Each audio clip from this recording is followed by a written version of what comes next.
The truck market is collapsing faster than anyone imagined, and the shocking truth is finally spilling out. CarMax, AutoNation, and dealerships across America are in a full-blown crisis. Trucks that once sold for $70,000, sometimes even $90,000, are now being priced like old laptops gathering dust on a clearance table. And the reason is simple. Dealers are drowning in inventory they can't move. Massive lots full of F-150s, Silverados, Rams, Sierras, and Tundras are piling up mile after mile, forcing historic price drops just to keep the lights on. Some dealerships are now quietly admitting that they're selling trucks below their own cost just to free up space and avoid getting crushed by interest payments. Real buyers are walking onto lots and walking out with trucks priced $15,000 to $30,000 below original MSRP, something the industry once said would never happen again. But it's happening, and it's only getting worse. CarMax, the giant of used car retail, is facing one of the harshest meltdowns in its history. During the pandemic boom, CarMax overpaid for thousands of used trucks, believing demand would stay hot forever. Their pricing algorithm, which was supposed to be the smartest in the industry, simply couldn't keep up with the rapid market reversal. Interest rates jumped, fuel prices rose, demand fell off a cliff. Suddenly, lots that were supposed to be high turnover money machines turned into unsellable truck graveyards. Trucks are sitting for 60, 90, even 120 days, something unheard of in the used truck world. CarMax is slashing prices, but every cut becomes a bigger loss, and the more they discount, the more their inventory book value collapses, triggering a financial downward spiral they can't escape. AutoNation isn't doing any better. In fact, they're making desperate moves to survive the downturn. Behind the scenes, AutoNation dealerships are offering massive price slashes, private backdoor deals, and unadvertised discounts just to get customers through the door. Margins are evaporating. Trucks they expected to flip for a profit are now weighing them down like anchors. Salespeople who once bragged about how fast trucks sold can't move them at any price. AutoNation is burning through cash to maintain bloated inventories, and internal pressure is rising as executives scramble to explain how the biggest dealer groups in America completely misread the market. Across the country, dealers are in full-blown panic mode. Used truck values are crashing overnight, turning reliable moneymakers into risky, depreciating liabilities. Nothing is selling, not even the giants like F-150s, Silverados, and Rams. For years, these trucks were guaranteed sales, often bought before even arriving at the lot. Now they sit untouched for weeks as buyers walk past them and head straight for SUVs, crossovers, hybrids, and anything that isn't a $70,000 gas-hungry giant. Dealerships that once bragged about their ability to move trucks are now begging banks for floor plan extensions just to avoid defaulting on the loans that keep their lots full. Some dealers have so many trucks financed on credit that every passing day costs them thousands. The entire business model is cracking, and the real reason behind the crisis, consumers simply stopped buying. Payment shock has slammed working Americans harder than the industry expected. A $1,300 per month truck payment has become completely unrealistic for the average family. Insurance costs skyrocketed. Fuel isn't cheap. Maintenance hit new highs. So instead of trucks, buyers are switching to smaller SUVs, new crossovers, hybrids, and cheaper imports. The peak truck era that dominated the 2010s and early 2020s may finally be dead. Manufacturers who spent years stuffing trucks with $20,000 worth of luxury add-ons now have no idea how to sell them in a market where people want simpler, cheaper, more efficient vehicles. Even worse, consumers are revolting against the $100,000 truck trend. They're done with chrome packages, $3,000 leather upgrades, mandatory tech bundles, and markups disguised as dealer-installed options. Truck buyers, once fiercely loyal to Ford, Chevy, Dodge, and GMC, are now looking at cheaper brands, new imports,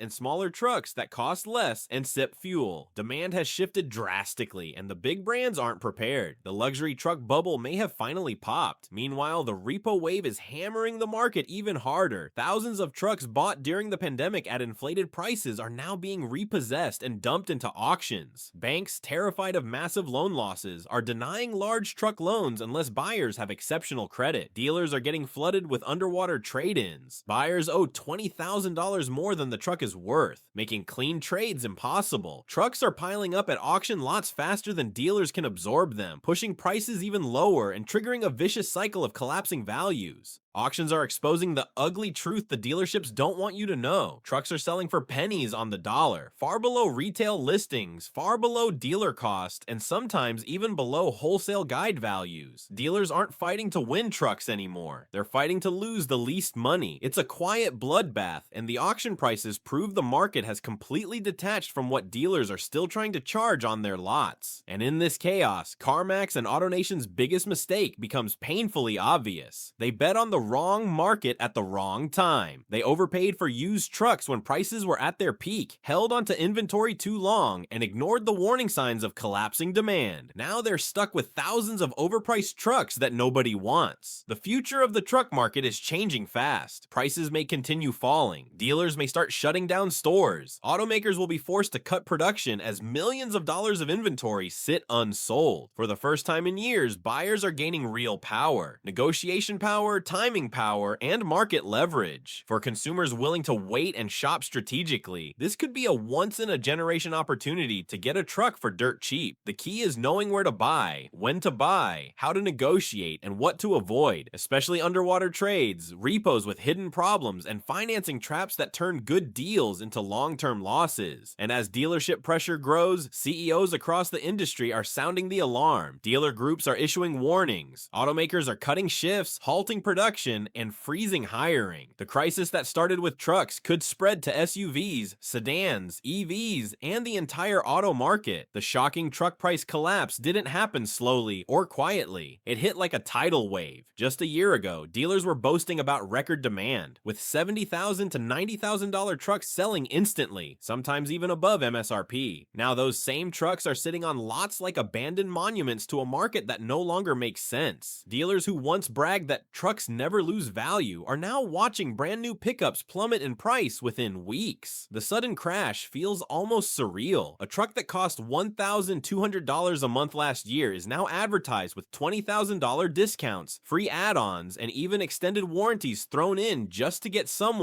anyone to sign. It's the kind of collapse no one in the industry saw coming, except the consumers who were already fed up with insane pricing. And as the inventory crisis deepens, desperation is setting in. Dealers are scrambling to free up space, cutting prices so fast that trucks are sometimes listed cheaper on Thursday than they were on Monday. Some stores now quietly admit they would rather lose $5,000 on a truck today than lose $15,000 next month. That's how bad it's gotten. CarMax, once seen as the safe and scientific dealer in the industry, is now facing the consequences of trusting algorithms over reality. During the pandemic boom, their automated pricing system aggressively outbid local dealers, scooping up used trucks at record highs because the data said demand was sustained. But the data was wrong, or more accurately, slow. By the time CarMax realized demand was dropping, they had already purchased thousands of trucks for peak pandemic prices. High interest rates slammed buyers, gasoline spikes spooked commuters, and suddenly, CarMax lots that used to move trucks in 10 to 20 days were seeing units sit untouched for months. The company built its reputation on smart buying and efficient pricing, but when the crash hit, the algorithm didn't pivot fast enough. Trucks that were worth $55,000 when they bought them are now barely worth $35,000 wholesale, and CarMax is stuck in a nightmare. If they price high, nothing sells. If they price low, they take massive losses. That's why so many of their lots now look like unsellable truck graveyards, with row after row of pickups nobody can afford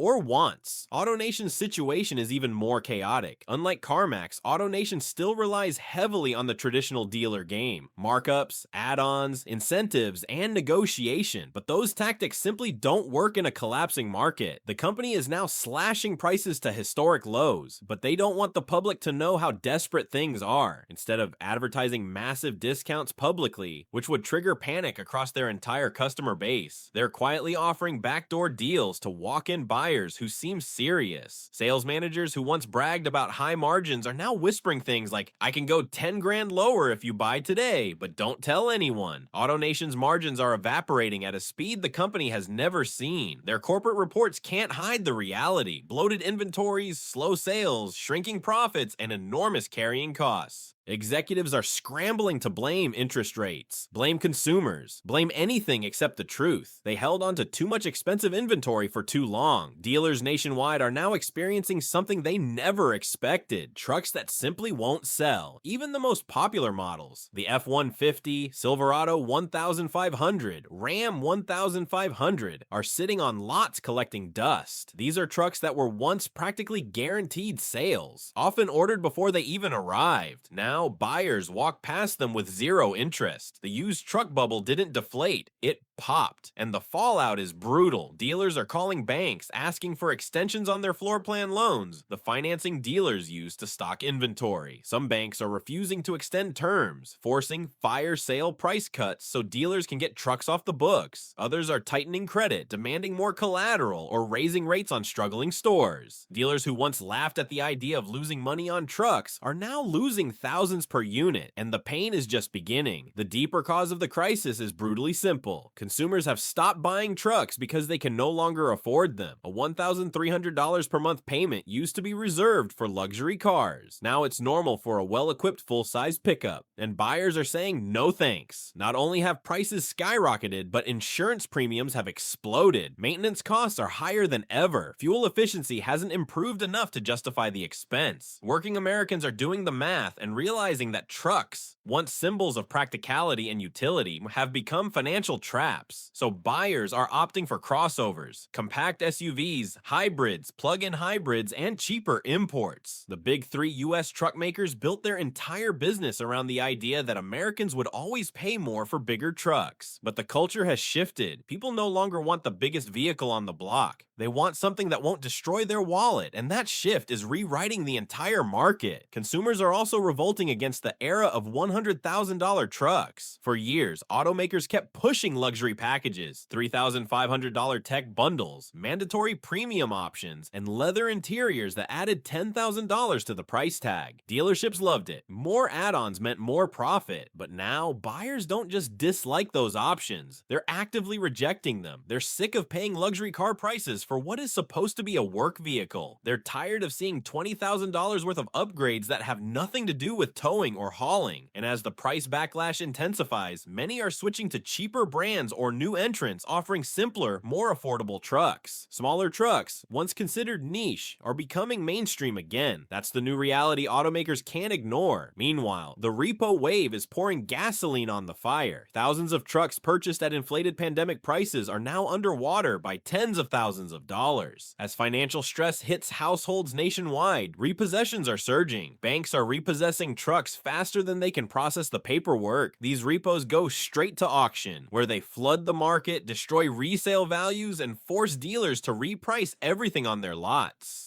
Worse, banks are now tightening credit to avoid further losses. Many buyers who want a truck simply cannot get approved unless they have near-perfect credit. That cuts the potential customer pool in half. Dealers, meanwhile, are being hammered by underwater trade-ins. A customer walks in with a truck they owe $62,000 on, but it's only worth $38,000 today. The deal is impossible. The customer is stuck. The dealer is stuck. Everyone loses. The auction market is where the truth is fully exposed, and the truth is ugly.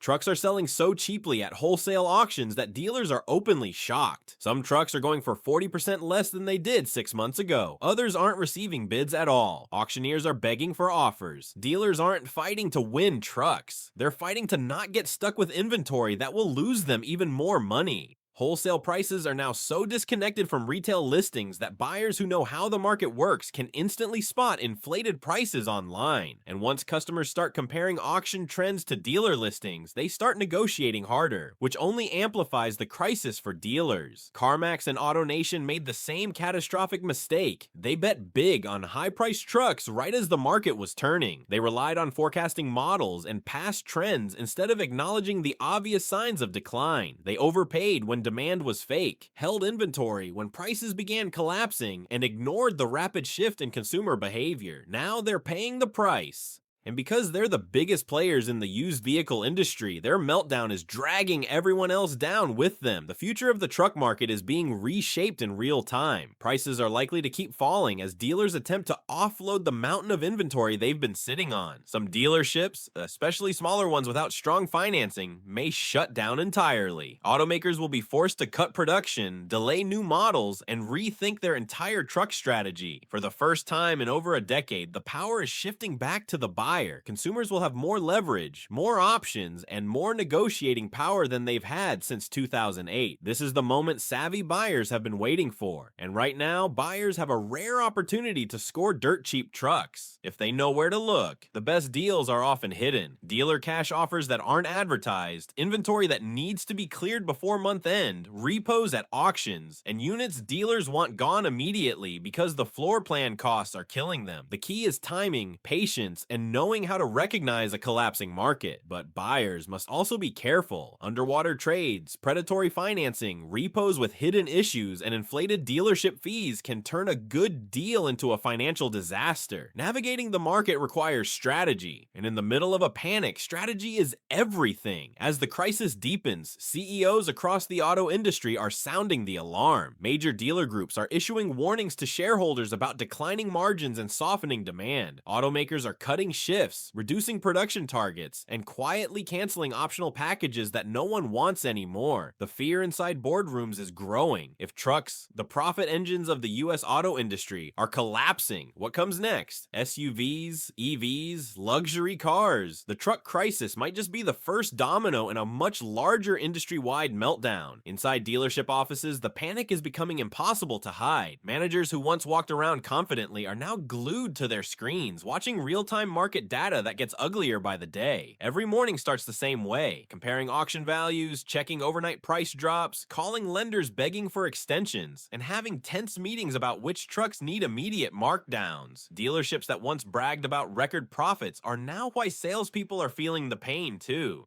Many built their careers around selling full-size trucks because that's where the giant commissions used to be. But now those commissions are disappearing. A salesperson who used to earn thousands on a single truck sale is now making next to nothing because every truck is discounted so heavily. Some are even quitting the business entirely, saying there's no money in trucks anymore. Others are turning aggressive, calling past customers, offering discounts that aren't even approved yet, trying anything to bring bodies onto the lot. The culture inside these stores has shifted from confidence to desperation, and the frustration is spilling out onto the showroom floor. Meanwhile, automakers are scrambling behind the scenes. Ford, GM, and Ram built their entire financial future on the assumption that big trucks would always sell at high margins. For years, they prioritized trucks over sedans, over small cars, even over hybrids. But now their most profitable vehicles have become their biggest liability. Automakers are quietly slashing production schedules to avoid building trucks they can't sell. Plants that were once operating at maximum overtime are now reducing shifts or planning shutdown weeks. Executives who once boasted about record truck demand are now scrambling to avoid a full-blown collapse. They're even considering bringing back lower trim, cheaper versions of their trucks, the kind they abandoned years ago, because that's what buyers now want. It's a stunning reversal, and the internal conversations happening inside these companies right now would shock the public. At the same time, banks, the silent puppeteers of the auto market, are tightening the noose. After taking massive losses on repossessed pandemic-era trucks, lenders are becoming extremely cautious. They're demanding higher credit scores, bigger down payments, shorter loan terms, and proof of stable income before approving truck loans. Buyers who would have been approved instantly 2 years ago are now getting rejected. This credit squeeze is choking demand even further, creating a vicious cycle. Fewer approvals mean fewer sales, which mean more inventory, which forces deeper price cuts, which lead to lower valuations, which scare banks even more. It's a feedback loop that could take years to unwind. The supply chain is also feeling the shock wave. Parts suppliers who rely on truck production orders are suddenly seeing those orders drop. Tire companies, aftermarket accessory businesses,